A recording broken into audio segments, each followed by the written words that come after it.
Mabalita naman sa labas ng bansa, nanawagan si US Presidential Candidate Donald Trump sa Russia na i-hack ang private email ng kanyang katunggaling si Hillary Clinton para mahanap umano ang nawawalang emails habang nanunungkulan si Clinton bilang US Secretary of State.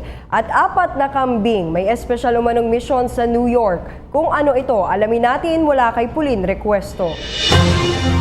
Nanawagan si US Republican Presidential Candidate Donald Trump sa Russia na i-hack ang email server ng kanyang kalaban na si Hillary Clinton upang mahanap ang mahigit 30,000 email na nawawala habang nanunungkulan bilang Secretary of State.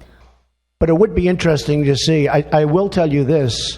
Russia, if you're listening, I hope you're able to find the 30,000 emails that are missing. I think you will probably be rewarded mightily by our press. Let's see if that happens.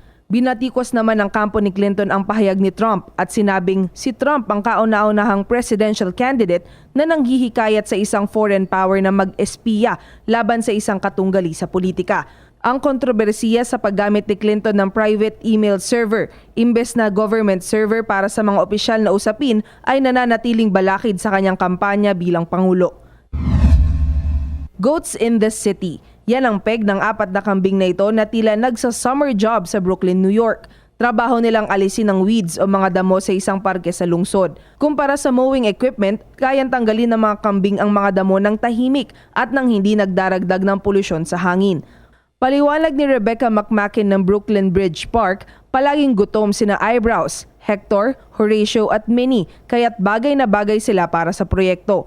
Bawat kambing ay nakakakain ng 23 kilograms ng weeds araw-araw, kaya naman epektibo silang landscape managers.